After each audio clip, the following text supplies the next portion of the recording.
WikiLeaks is raising a €100,000 reward for Europe's most wanted secret, the Transatlantic Trade and Investment Partnership. This is something enormous. It is about a final control, and it's the United States saying there may be another power in the world, but we will be the ultimate power. The TTIP is the most important thing that is happening in Europe right now. It's a secretive deal being negotiated between Europe and the United States. Once signed, it will cement a key part of the US government's plan to create a new global bloc that will ensure the dominance of its largest companies. And to understand why, we need to go back to the 1950s. See the USA in your Chevrolet. America's asking you to call. Drive your Chevrolet through the USA. After the Second World War, the United States accounted for half of the world's economy. Its influence was unmatched by any country, and it was able to write the early rules of international trade to its advantage. The World Trade Organization was created in this context, and the US dictated rules that favored American business.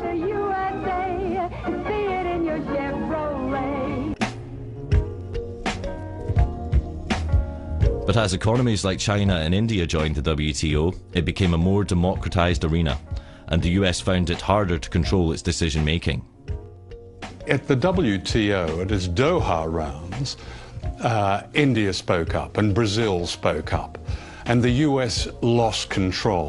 I think it's no use beating around the bush. This meeting has collapsed. The US felt it needed a new strategy to maintain its global dominance. So in the classical American style, they went big. To bypass the WTO, they're creating the biggest international agreements that the world has ever seen. They're called the three big T's: the Trans-Pacific Partnership, or TPP, the Transatlantic Trade and Investment Partnership, or TTIP, and the Trade in Services Agreement, or TISA. And they're all being negotiated in secret right now. We only found out when WikiLeaks was able to leak parts of them. And what's interesting is when you look across all of these deals, whether it be TTIP, TPP or TISA, China is excluded, but also Brazil, Russia, India, South Africa, they're all excluded because those are the emerging economies. What is not often understood is that these agreements are part of a geopolitical war. This is a new war which is taking place between the United States and China. The United States is very scared of the rise of China, so it has moved to militarily encircle it through what is called the pivot to Asia, and now it's moving on to doing that economically. The basic idea which comes across from reading US strategy papers is the construction of a new grand enclosure. And to put inside this grand enclosure, the United States, 51 other countries, 1.6 billion people, and 2/3 of global GDP. To integrate Latin America away from Brazil and towards the United States, to integrate Southeast Asia away from China and towards the United States, and to integrate Western Europe, pulling it away from Eurasia as a whole and towards the Atlantic. Of the three big T's, WikiLeaks has revealed 4 chapters of the TPP, which affects 12 countries in the Americas and Southeast Asia. We also obtained and released the core text of TISA, which affects 52 countries, including the EU. But nearly all of TTIP is still secret. When signed, TTIP will cover half of global GDP and will affect every European member state. Yet EU parliamentarians have serious restrictions in accessing the proposed agreement. Yeah, I find it incredible as well that for something which is a trade agreement, not a matter of life and death in terms of security, where maybe you can understand some restrictions, and we don't even like those very much, but for a trade agreement, you know, that we can't actually make notes about what it is we're reading, issues that we might want to take away to look into, which actually might reassure us, you know, if we really were able to sort of take this away and look at it in depth. We don't have access to the key documents, the most important ones, because the devil is in the detail. When it comes to trade agreements, you need to know exactly what's in the text so that you can assess what the impact's going to be. If EU parliamentarians want to see the TTIP, they have to call the US embassy and make an appointment. The appointments are only available 2 days a week for 2-hour time slots. Only 2 parliamentarians are permitted at once. They go to the US embassy, they have to hand in every electronic device, so they cannot possibly make a copy. They must agree to keep everything confidential, and then they're led to a secure reading room where 2 US embassy guards watch everything that they do. How can EU parliamentarians possibly understand what they're negotiating for Europe under these circumstances? The world's biggest corporations don't have the same problem. They have been receiving VIP access from day one and have had abundant influence in the negotiations. People, the likes of you and I, are excluded. Governments, to a great extent, are excluded. Those who are included are the multinational corporations. These agreements are basically corporate ownership agreements. The funny thing about free trade agreements, as we understand them, is they often have nothing to do with trade in the sense of the mutual lowering of tariffs. What they're about is enshrining an investor rights regime in the respective countries and ensuring that corporations can run wild in the respective economies with very, very little regulation or impingement by government or authorities. These treaties will have huge, huge implications for literally almost every critical issue that an individual citizen or community would care about: health, education, the environment, privacy, access to medicines. I mean, the list could go on. One of the most criticised aspects of TTIP is a system called the Investor State Dispute Settlement, or ISDS. It's a secretive international tribunal that allows companies to sue states over virtually anything that they can claim affects their investment. If a protest affects their profits, they can sue. If laws affect their profits, they can sue. If new regulations might impact what they want to do with their money, they can sue.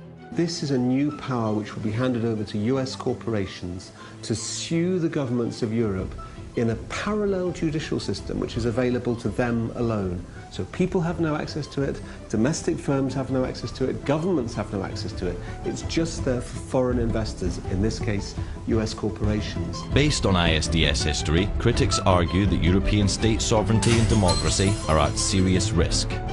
Previous lawsuits include Swedish company Vattenfall suing the German state for $3.7 billion for phasing out nuclear energy. British American Tobacco sued Australia for passing a law limiting cigarette advertising. The French company Veolia sued Egypt for raising the minimum wage.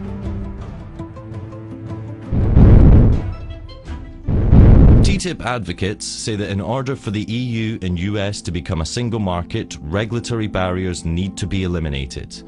This way, for example, a US seatbelt manufacturer already selling seatbelts domestically wouldn't need to test for safety a second time, as the EU would agree to recognise the US safety standards. They argue that this would save costs, create jobs, and lower prices for consumers. But just how safe are US standards? So in the USA, 70% of all processed food sold in supermarkets contains genetically modified ingredients, whereas in the European Union, we've said quite clearly we don't want GM ingredients in our food chain. Similarly, in the US, 90% of all beef is produced using growth hormones, which have been found to be carcinogenic in humans. So they're banned in the European Union. And what the US government is saying is that under TTIP, under the free trade rules that they want to bring in, European consumers don't get the right to choose. TTIP includes all the most important public sectors in Europe, including education, water, railways, postal services, and most controversially, it also includes public health services. What is so scary about this is that corporations want to lock in their power. So they not only want increased power, but they want to make it impossible for sovereign governments to reverse the changes which are going to give them power. So, for example, with TTIP, if it passes with ISDS in it, the privatisation of the National Health Service, which is happening in the UK, can never be reversed. What is democratic about an enormous imposition of power on countries whose citizens have no way of knowing what's going on, of debating it, or influencing their government in its decision. That's anti-democratic. The history of these agreements shows that they're very difficult to change unless people can see what's in them. And that's why they're kept secret. Because when the contents are revealed, it generates an opposition. WikiLeaks has had considerable success delaying the TPP and opening up the debate around it and the TISA by releasing the secret draft texts. Our publication of an earlier proposed US-EU agreement, the ACTA, killed it in. Now you talk about terror. I've been terrorized all my day. All my day.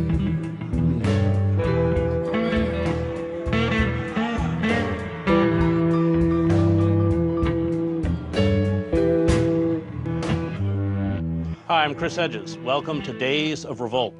Today we're going to be discussing trade agreements such as the TPP, which Ralph Nader calls the most brazen corporate power grab in American history. We'll be talking with attorney Kevin Zies, former Green Party candidate in Maryland for the Senate and one of the leaders of Popular Resistance. Welcome, Kevin. Thanks for having me on. So let's begin with this quote from Ralph, who I think you were Ralph's spokesperson in 2004, was it? His most popular year after Right, 2000. there you go.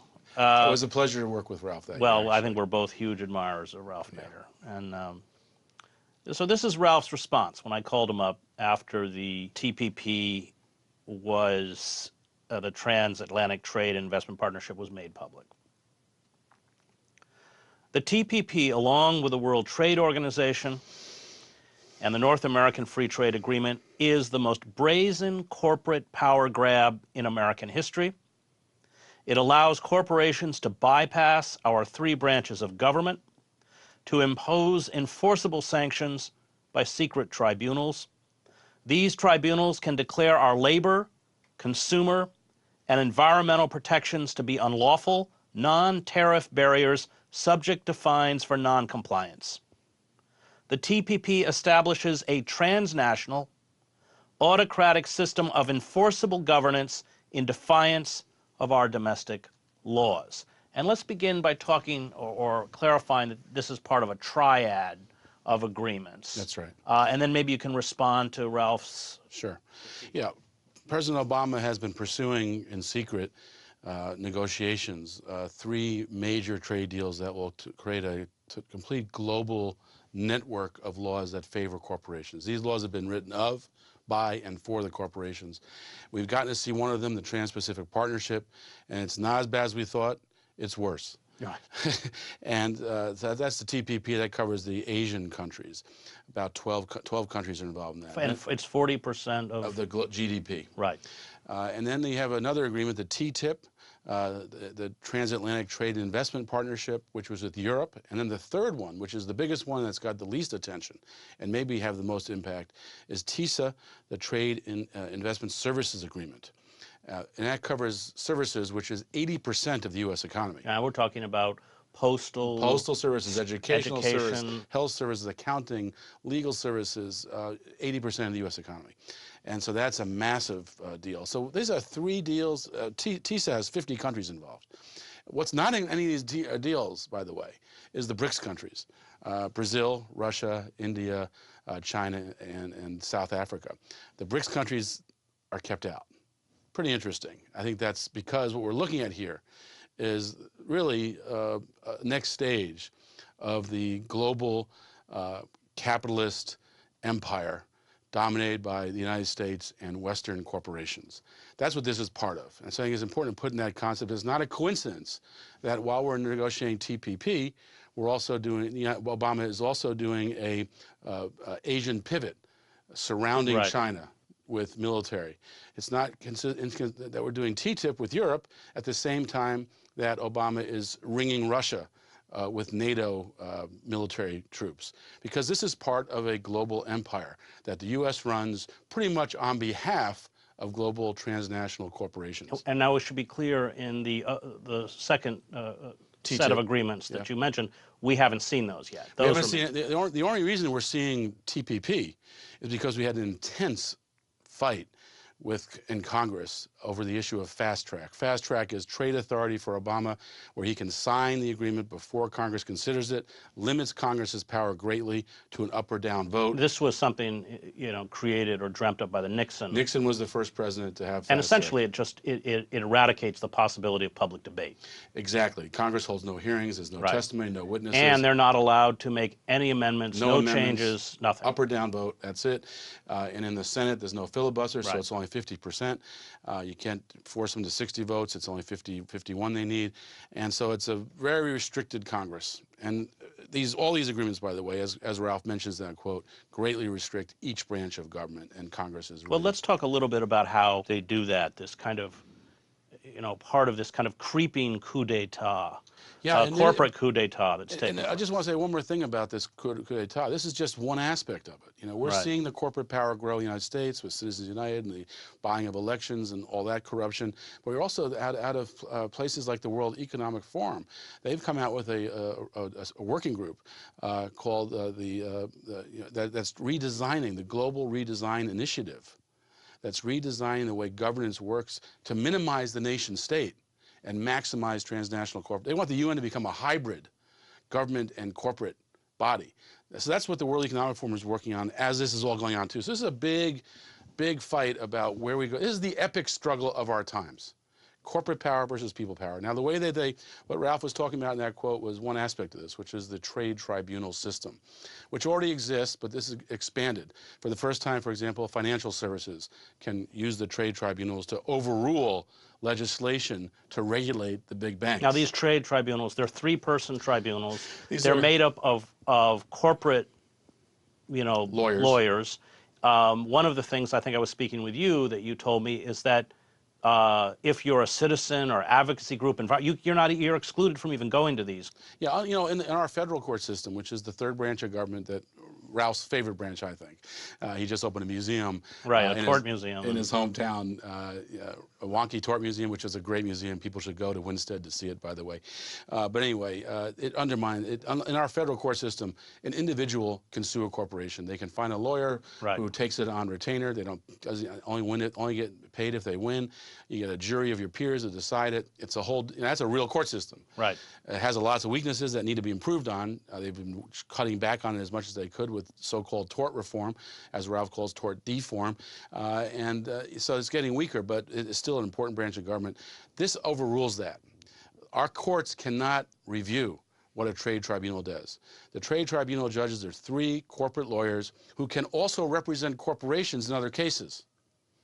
So there's a real conflict of interest there, because if you're a lawyer who's filing suits on behalf of corporations, these trade tribunals, you want to broaden the power of the trade tribunal and the corporation. So as a judge, you can decide things that say corporations have this power, corporations have that power. No, that the security issue doesn't matter. The corporation still wins. They can create legal fictions. So give me some examples of how this trumps domestic law, how it would potentially. In fact, what's really interesting about it is we saw it during the fast track debate, when President Obama was saying this does not affect legislation. During the fast track debate, the World Trade Organization was ruling on a case from Mexico and Canada against the United States on labeling of meats and country of origin labeling. So we knew where our meat came from at every stage of the process. And the World Trade Organization says, you're going to lose that, you got to repeal that law or you're going to face fines. During the fast track debate, they repealed COOL. And Obama signed it while he's saying it doesn't affect legislation. Right. You know, right happening at the same time. It's just like mind-boggling that they could say one thing and be doing the exact opposite. So that means that the Trade Tribunal decided U.S. law, a very popular U.S. law. People want to know where their food comes from. And that law was repealed during the fast-track debate. Okay, let's talk about how this is going to affect workers, wages, unions, all of those mechanisms by which we are protected from the abuses of corporate power. Well, one thing that's very lucky about the fast-track fight we had, we actually get to see the Trans-Pacific Partnership. They actually planned to keep it secret for 4 years after it passed. After it was implemented. 4 years. A 5,400 and almost 6,000 page document of intricate changes of all aspects of our law, really. Because we fought so hard in fast track, they had to compromise and agree to release it for 90 days before Congress considered it. So we're in that process now of reviewing it, and people are starting to see what's in it. So I can answer your question actually based on what's in the document, and also based on reactions by economists and others. You asked about wages and labor.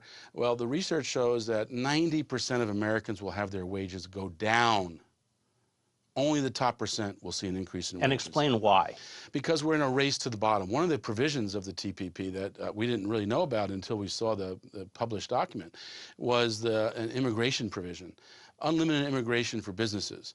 In other words, we have a phone companies that are certain, we can't, let's say only 5 phone companies are allowed. Mexico can come in with a phone company and compete. There's no restriction. And they can bring their employees with them and pay them Mexican wages. How does a U.S. phone company compete with that? Right. And that's just not for phone companies. That's just one example. So, if the United States doesn't allow companies to come in like that, they can take them to the trade tribunal and force them to. Right.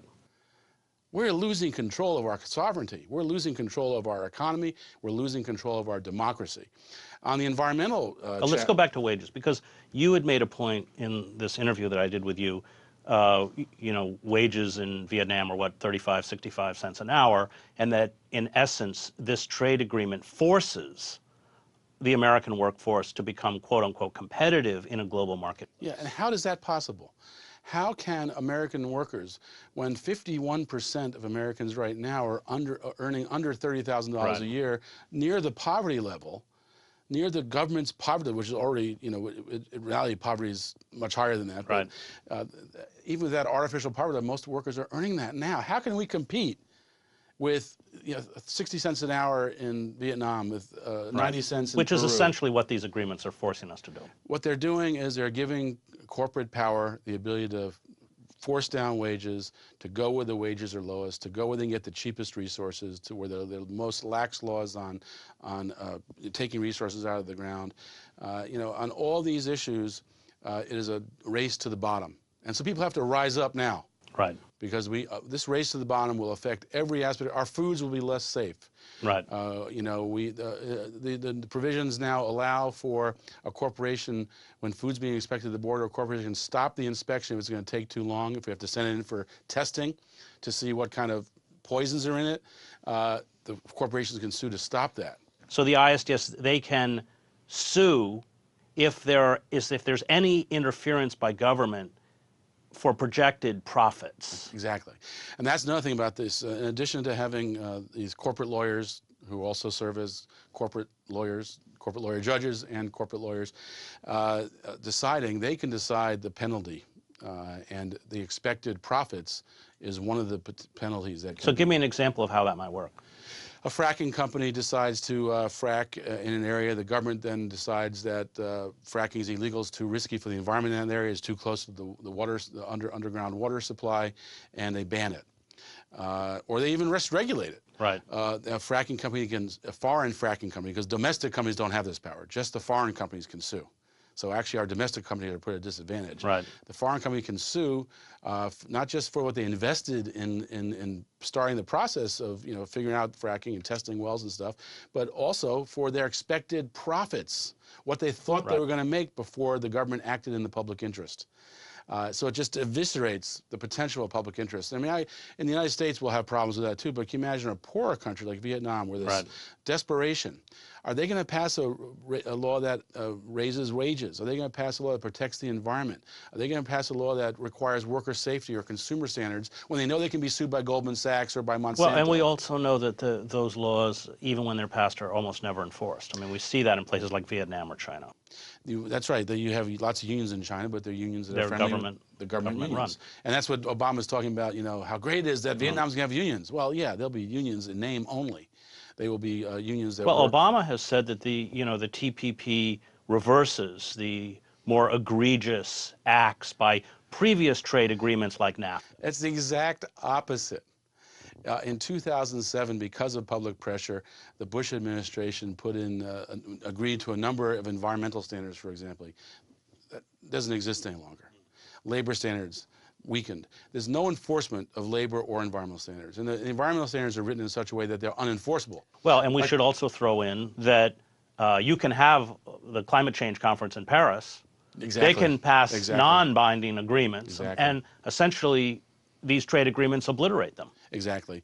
If this trade agreement, for example, puts any block on extreme energy extraction, and the Paris conference says you have to stop, extracting tar sands and fracked gas because of the climate effects, guess who wins?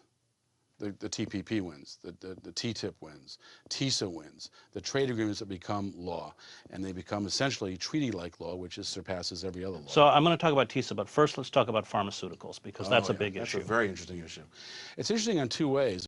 One, we think pharmaceuticals got a great deal here. They're going to be rising prices. Explain why. There'll be U.S. rising prices exported to the world because we've created this system of patents that gives great protection to monopoly. And we've also thwarted the possibility of generic drugs. And part of that, the one way you can enforce the patent is you don't allow the generic drugs to use the research done for the pharmaceutical drug when they get a generic for a certain number of years. And so that makes it almost impossible for generic to come on the market. They can't afford to do the research. They're blocked from getting on the market for many years. But it's interesting, the pharmaceutical companies actually oppose this agreement because they didn't get enough on biologic drugs. Yeah, right. You know how capitalism is. Right, right. It's never enough, right? Right. We want more. I know we're gluttonously fat, but we need more. Right, right. And so they're actually fighting this. And one of the interesting things is the corporate divide on this. Pharmaceuticals want a better deal. Orrin Hatch, who's the most important, other than Mitch McConnell, most important member of the Senate. He's the chair of the Senate Finance Committee, who's very into the pharmaceutical pockets. He is saying this is a bad deal. We should probably wait till 2017 before we consider it. We can get a better deal with a new administration. And the tobacco companies are angry as well because they've been cut out of the ISDS process to some degree. And so Mitch McConnell is a big tobacco guy, so he's not too happy with it. So but even if the TPP goes through, I had read the price of pharmaceuticals are going to rise. No question. I think the pharmaceuticals got a great deal. And why will they rise? They will rise because it's an enforced monopoly. It's an enforced monopoly through patent. Was it for 8 years or something? And then it can be renewed if they change the formula, or they, if it's now it's not just for headaches, but for stomach aches. If they go from a pill to a drink, so there's all sorts of ways they can extend the patent. Let's talk about unions. What's this going to do to labor unions? Legitimate labor unions, not government run. Well, it's going to mean that if a country puts in place a law that allows for collective bargaining, for unions to be formed, it'll allow that to go to a trade tribunal to be challenged. And there are there's some talk about labor standards, but there's no enforcement. The only way you can have enforcement of these tribunals is if people are given the right to go to court. And they don't have that. And they don't have. If you're not a corporation, you can't use these courts are unlike the federal courts. These courts are only for one party. Corporations, well, and government too. So corporations and government are the only ones that use these tribunals. If you have a community that's polluted by a foreign corporation, no lawsuit. Right. If you have a union that's destroyed, no lawsuit. If you have consumers who are injured by poison products, no lawsuits. People have no way to sue. And if the trade tribunal reaches an opinion that's absurd, our federal courts can't review it. There's no appellate process. Okay, let's talk about TISA because it's extremely important, as you have pointed out. It has the capacity to destroy the Postal Service. The Postal Service, public education, and explain that process, how TISA, the mechanisms within TISA will do that. The Trade in Services Agreement, TISA, is focused on its basic thrust is privatization and commodification of public services. That's its basic thrust, as well as some private services like accounting and others. But all three of these agreements really have a distaste for state-supported or state-owned enterprises. Something like the Postal Service is a state-owned enterprise. Right. And it's a one-way street with TISA. It's move toward privatization, move only in that direction. Once something's privatized, it cannot be made public again. And so that's the exact process. But they've built into TISA ways that virtually undercut the possibility of public services to maintain themselves. They insist that any public service, a state-owned enterprise, all the special privileges a state-owned enterprise gets as far as taxes and investment and such, need to also go to the private I mean, they call it leveling the playing field. Leveling the playing field, except when it comes to monopolies. Then we unlevel the playing field in favor of the monopolists. But when it comes to things like public services, and that's just, I think, that's why I say this is the epic battle of our times, because this is really about corporate power versus people power. It's about democracy versus a corporate What's left rule. of democracy? What's left of democracy? We have a very managed democracy in this country. That's you know, it's hard to call. I call it a mirage democracy, with managed elections, because that's what we really come. Well, down and to. we have figures like Hillary Clinton, who has been, you know, utterly obsequious to corporate power throughout his entire career. You can make a long list of the obsequious to corporate power. Sure, but I mean, she's out there opposing the TPP. Former Walmart board member, right? Who's now opposed to TPP because it's so unpopular. Right, and when she's in office, we don't expect much. No, well, we got that with Obama. So you have been through popular. Let's turn now to another big story most of us know even less about than drones. TPP, the Trans-Pacific Partnership. It's a trade agreement the United States is negotiating with Australia, Canada, Japan, and 8 other countries in the Pacific region. If you don't know about the TPP, and few do, it's because the powerful people behind it, including President Obama, don't want you to know. The negotiations are shrouded in secrecy, and once they're completed, Obama wants to rush the agreement through Congress, fast-tracking, they call it, with our elected representatives given the choice only of voting it up or down. Last year, over 130 members of Congress asked the White House for more transparency about what's being negotiated, and were essentially told to go fly a kite. You can be sure of this, however. A select group of corporate partners, companies like General Electric, Goldman Sachs, and Pfizer, the pharmaceutical giant, are not likely to be in the dark. Players like these stand to be the real beneficiaries of the agreement because, like other so-called free trade agreements, TPP actually will reward those at the top, even as it creates rules that will override domestic laws on the environment, workplace safety, and investment. Corporate lobbyists already are lining up in Washington to ram the agreement through once the White House hurries it out of the delivery room. How do we know this?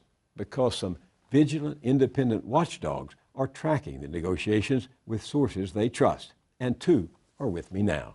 Eve Smith is an expert on investment banking and the founder of Aurora Advisors, a New York-based management consulting firm. She runs the Naked Capitalism blog, a go-to site for information and insight on the business and ethics of finance. Dean Baker is co-director of the Progressive Center for Economic and Policy Research in Washington, D.C. He's been a senior economist at the Economic Policy Institute and a consultant to Congress and the World Bank. I rarely miss his blog, Beat the Press, and I'm a regular reader of his column in the Guardian newspaper. Welcome to you both. Thanks for having me here. 12 nations are involved in negotiating this treaty, and so far, hardly a peep or leak from inside. Why so much secrecy?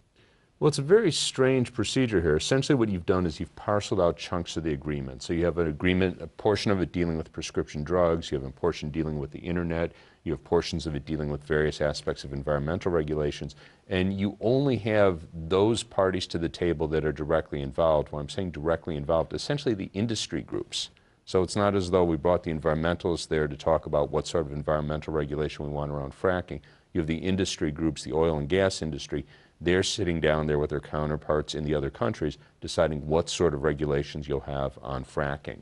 So it's a very peculiar way to go about doing a treaty, and I think if there were more public knowledge of it, people would be very unhappy. It's very peculiar to have this, an agreement of this importance be kept so much under wraps. One of the things that is known is apparently only 5 of the 29 chapters actually have anything to do with trade. So really it's a mistake to call it a trade agreement. This is really an agreement that's purpose is substantially to weaken nation-based regulation while at the same time strengthening intellectual property protections. So it's basically a gimme to companies on both ends. Well, if there is so much secrecy, how do we know what we don't know, to paraphrase Donald Rumsfeld? I mean, there have been some leaks from people involved in the process, so there have been bits and pieces that have come out.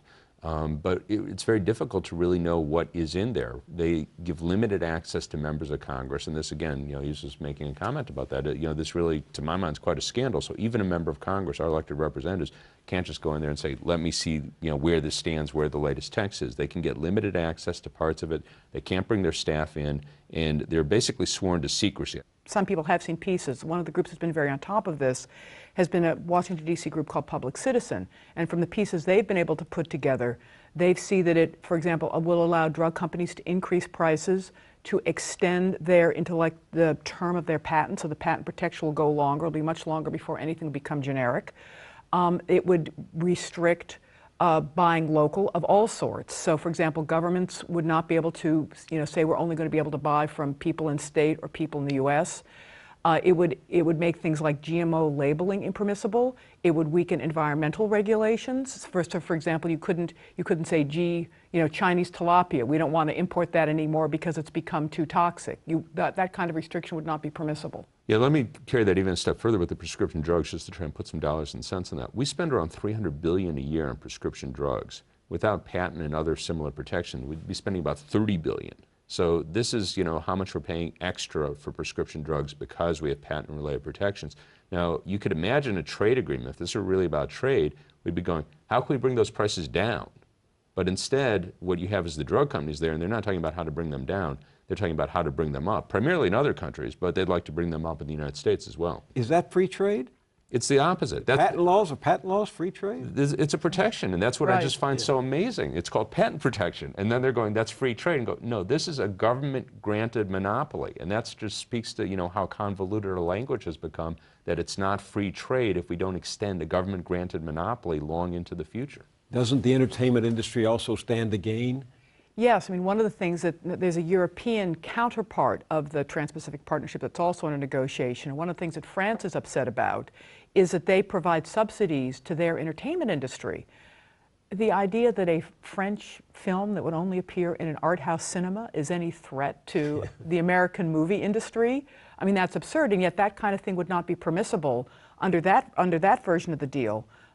What happens, one of the things that would happen apparently under both deals is even more severe restrictions on copying and transfers, to the point where one of the an internet group called the Electronic Frontier Foundation said it would even interfere with the basic operation of the internet because things like temporary copies wouldn't be permitted under this rule. Also, there's an issue of enforcement here that people might remember the Stop Online Piracy Act that they were trying to get through in the United States a couple years ago. And of course, there was a big uprising against a lot of grassroots opposition. A lot of companies, in fact, came out in opposition to it. And one of the big points there was that it required third parties. So if someone posted something on my website that turned out to violate a copyright of Warner Brothers, well, under that, I could be held liable for this. Warner Brothers could take action, legal action against me. As it stands now, if I have material that violates their copyright, it's incumbent on Warner Brothers to go, oh, you have to take this down, and then I have, a reasonable time period to take it down. So is this why you wrote the other day, this could make Google, Facebook, and indeed anyone with a website into a copyright cop? Exactly. But this is the paradox to me. As you've just said, stronger copyright and patent protection is the very opposite of free trade. They involve government intervention in the market. They restrict competition. They lead, as you've just said, to higher prices for consumers. How can you describe this as a free trade agreement? I think the free trade idea is what's being used to bully a lot of the countries into it, that if you're not part of this deal, you'll somehow be left on the outside. For example, there's a big argument apparently in Japan about this right now, that Japan is one of the late joiners to the negotiations. And some groups in Japan have started objecting, and the government's saying, well, if we don't participate, everybody else will be in and we'll be out. So that's the leverage that America's apparently using to try to get people on board. But it's really important to point out it isn't free trade. If you look at the actual trade barriers that exist between the United States and these other countries, at this point they're almost all very small. If you have a tariff of 1 or 2%, things like that, it really doesn't matter whether it's there or it's zero. So what this is really about is, these sorts of, in many cases, provisions increasing barriers or restricting the ability to have environmental regulations, health and safety regulations. That's what's really about. Trade's really peripheral. That's how this works in combination with the secrecy provision. It's free trade because nobody knows otherwise. Mm-hmm. What is your greatest concern about this? I think the drugs one is my biggest one. The second one, frankly, is financial services, because this would also basically make a lot of financial services regulation that we now have pretty much impossible. It would force everything. Well, apparently financial services is one of the chapters, and so again, it would lead to a race to the bottom. That any country, that any signatory to the pact could say, "Gee, XYZ country has weaker regulations. You're hurting us by making us adhere to this higher standard." And in particular, and another sort of interesting conflict is that one of the things that it rules out is capital controls. Now, historically, people used to say that, again, there was sort of a simple-minded idea that capital controls weren't such a good thing. And now the IMF has come around and has said that capital controls, certain types, are actually desirable. Chile and Malaysia had them both going into the crisis, and they did better than a lot of other countries as a result of having them. But that, in fact, may be one of the things that makes this deal founder, that some of the countries that have them and like them are objecting to the fact that these are included in the pact. Is it conceivable to you that this could affect the enforcement of Dodd-Frank, which was ostensibly passed to prevent another great crash like 2008? Could this affect the enforcement of Dodd-Frank? Yeah, no, I mean, certainly the derivatives regulation, and I would expect the capital levels. There's no big... How would that work? The first language in both these deals goes something along the lines with all signatories are required to make their laws and regulations conform to the standards of this agreement. They are literally required to make their nation-based laws subordinate to the terms of these agreements. And again, we don't know exactly what's in them, but the whole notion is that they are to permit very liberalized capital flows and minimal restrictions. So Dodd-Frank basically is consistent with that. So foreign trade partners would conceivably be allowed to challenge American laws? Yeah. That's exactly That's the the point. point. I mean, one of the things it extends is a concept that exists in NAFTA, but which is that you have special panels that companies can go to get matters adjudicated if they believe that regulations have led them to lose profit. And it's not even necessarily that they've currently lost profit, it's that they have potentially lost profit. For example, one case that's now pending under NAFTA is that Quebec has an anti-fracking prohibition to protect the St. Lawrence River Valley. There's a U.S. company that's suing $250 million, and if they win that case before the special panel, the Quebec government will have to pay that amount. Under the TPP, you'll see an enormous expansion of that kind of power. Both of you are good at arguing the other side for the purposes of debate. So what's good about this? I mean, why should anybody be for this free trade agreement that's not a free trade agreement? Yeah, it is really hard for me to see. I mean, I'm sure if we had the whole text in front of us, I'm sure both of us would be able to find things we go, that good, that good. I mean, there has to be something that's good, but the way it's being constructed, it's not the way in which you design a treaty that's intended to benefit the bulk of the population of either the United States or the other countries. I mean, you wouldn't just have the corporate interest there, and that's literally what you've done. I mean, it is kind of amazing. What are they going to do? They're going to try to ensure that it maximizes their profits. Now, not everything they have there is going to be bad, but I suspect most of the clauses in there are going to be to advance their interest. One of the aspects of the Trans-Pacific Partnership is it's an everyone but China deal. One of the intentions of the deal is to isolate China. So if you think isolating China is a good thing, then that would be a reason to support the deal. Now, in fact, ironically, a lot of the companies that are supporting this deal may not have thought through all the implications, because a lot of them have extended supply chains that go through China. If this disrupts their current supply chains, they might actually have to reorganize their lives a bit more than they had thought. Our economies are very integrated. Yeah. One would expect that they'll continue to be integrated. So the idea that we're going to isolate them, I don't really see how that would work in any case. But if that were a goal of policy, if we actually could get to a situation where we did sort of separate the countries, that would not be a pretty picture. So I think we have to look to integrate with them, and ideally on better terms than we currently have. Some people refer to this Pacific deal as the, quote, North American Free Trade Agreement on steroids. Does that make sense to you? Well, it does, because the North American Trade Agreement, in the end, wound up helping corporations and didn't do much for American workers. In fact, there have been economists who said that NAFTA produced as much as nearly 1 million job losses in the U.S. And the whole notion of this agreement is to facilitate the movement of capital and to give capital even more privileges than it has now. So, workers, except for a few who have a seat at the table like the UAW, workers are basically in the back of the bus on this one. President Clinton promised a lot with NAFTA. Listen to this. NAFTA will tear down trade barriers between our three nations. It will create the world's largest trade zone and create 200,000 jobs in this country by 1995 alone. The environmental and labor side agreements negotiated by our administration will make this agreement a force for social progress as well as economic growth. Did NAFTA bring us hundreds of thousands of jobs? Did we get better environmental and labor standards? What did we get? You'd be very hard-pressed to see us having gotten jobs from NAFTA. I mean, you had a number of companies you could identify that shift operations to Mexico, and that was clearly a main point of the agreement because there's extensive chapters on investment, and much of the agreement was about making it easy for, say, a General Electric, General Motors to shift their operations to Mexico and know that they would be guaranteed that there wouldn't be an issue of expropriation, they wouldn't have to worry about repatriating their profits. That was really a point of the agreement. So we did lose a lot of jobs to Mexico for that reason. In terms of the environmental and labor standards, those were thrown in as an afterthought. Now, you've had some effort to take advantage of those. I wouldn't really say it's had much impact. I mean, basically to help the situation of some unions in Mexico or workers trying to organize unions in Mexico. But those really were an afterthought, and they weren't intended. It's the way it's always treated. The investment stuff is serious. You don't play games with it. The labor stuff is like, oh, okay, you could talk about it. There's no real enforcement mechanism. No one's going to go to court and pay hundreds of millions of dollars in damage because they didn't comply with the terms of the labor conditions. Same with the environment, right? Exactly. There's nothing, and it's not that we couldn't put terms in. I mean, these are all intelligent people. If we wanted to put in terms with that agreement that had enforceable environmental standards, they would be there. And then if you had a situation where a company was breaking those standards, they would be paying very serious damages. That has not happened because of NAFTA. Ross Perot, whom, as you both know, ran as a third-party candidate in 1992 against George H.W. Bush and Bill Clinton, warned us against NAFTA. Listen to this. If you're paying $12, $13, $14 an hour for factory workers, and you can move your factory south of the border, pay $1 an hour for labor, hire a young 25, let's assume you've been in business for a long time, you've got a mature workforce.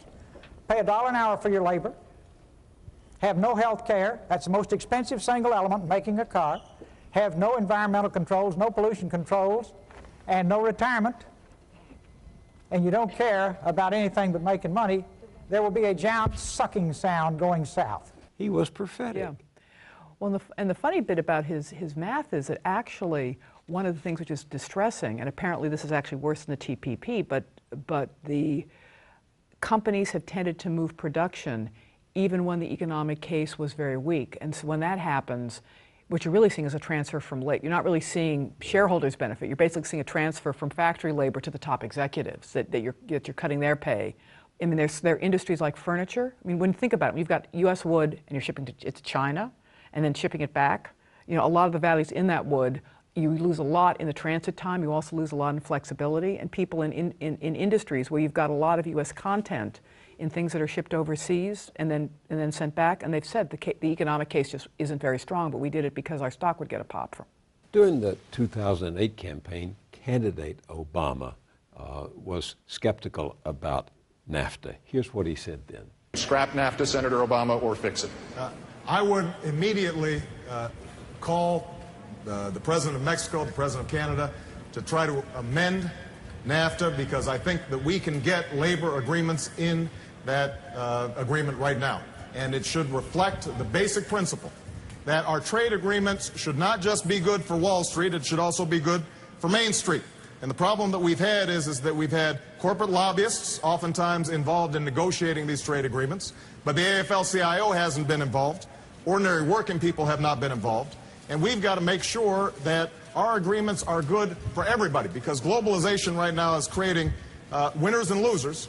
But the problem is it's the same winners and the same losers each and every time. What do you suppose is the influence on President Obama that caused him to reverse course on NAFTA and not fulfill what was a campaign pledge? Well, I think it's the nature of politics in the United States. I mean, it's not a secret. You know, you have very powerful politically, economically people who, you know, are pushing for this. And, you know, we saw this with Wall Street, you know, when President Obama first came into office. You know, at that point, you know, Wall Street is on its back, meaning the financial industry. And basically, President Obama had it in his ability to break up the big banks, totally restructure finance.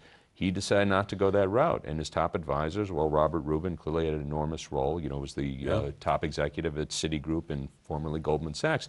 He was not going to go that route because these were the people he was listening to, and I think that's continued to be the pattern throughout his administration, that he's listening to people, the corporate interest he was just talking about there. Those are the people who are steering the policy.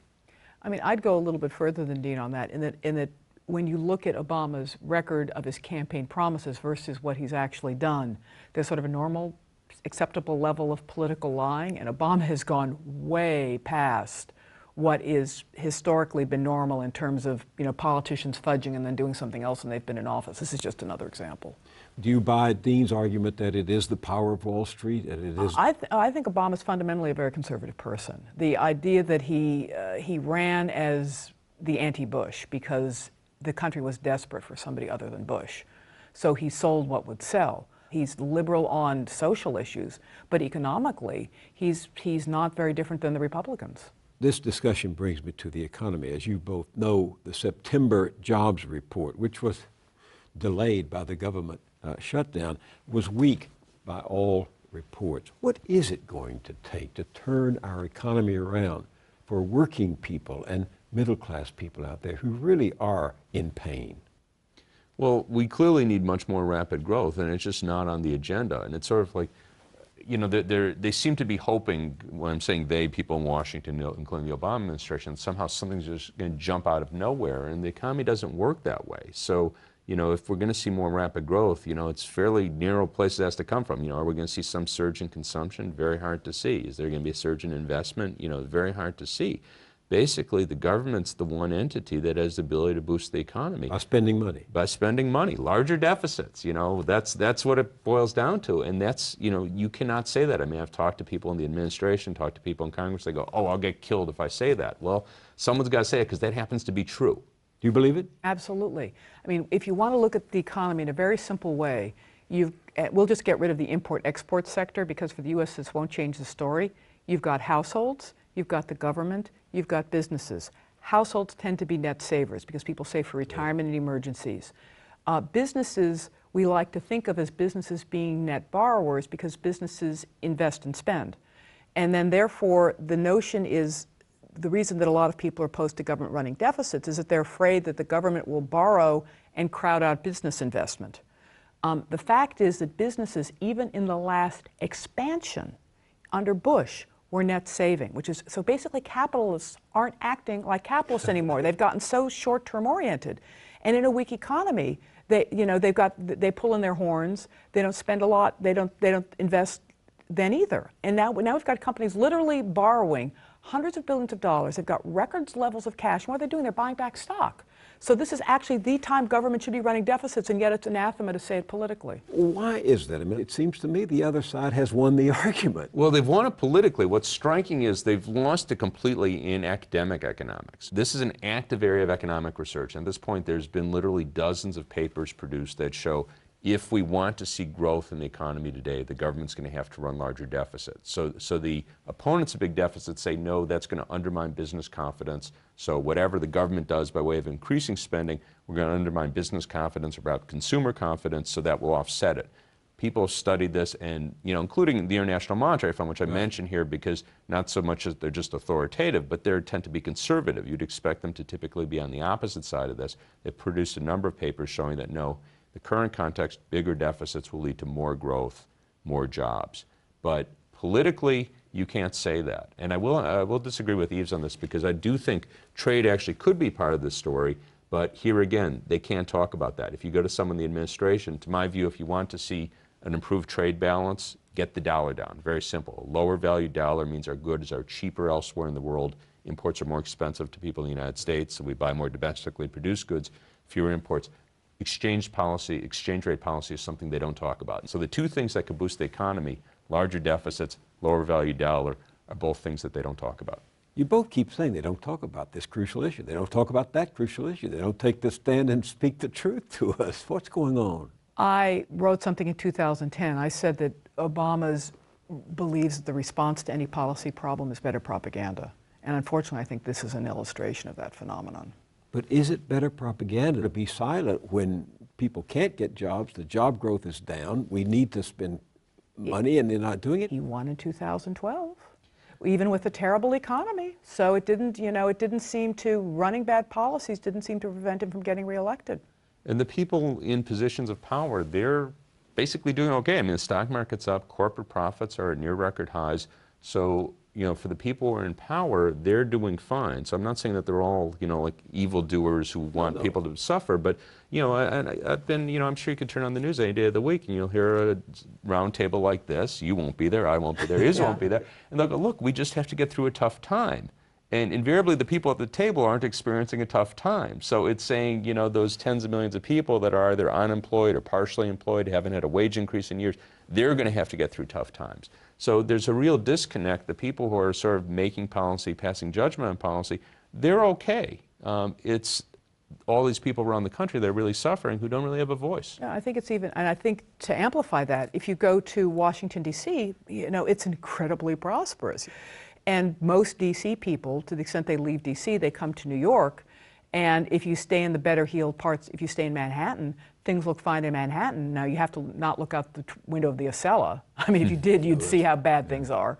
But, it's very easy to ignore what's happening because, again, as Dean said, these people all deal with other people who are basically doing fine, and they don't hear or have much contact with the people who are suffering. Well, this brings us to the upcoming big fight over Social Security and Medicare. The top Republicans are saying repeatedly that they will be glad to end the sequester, the across-the-board federal cuts that took place earlier this year, if Democrats agree to future cuts in Social Security and Medicare. How do you both think this is going to play out? Well, President Obama has indicated he's been willing to make cuts in both Social Security and Medicare, but I think he needs something more in taxes than the Republicans are prepared to give. So my guess is that you won't see that.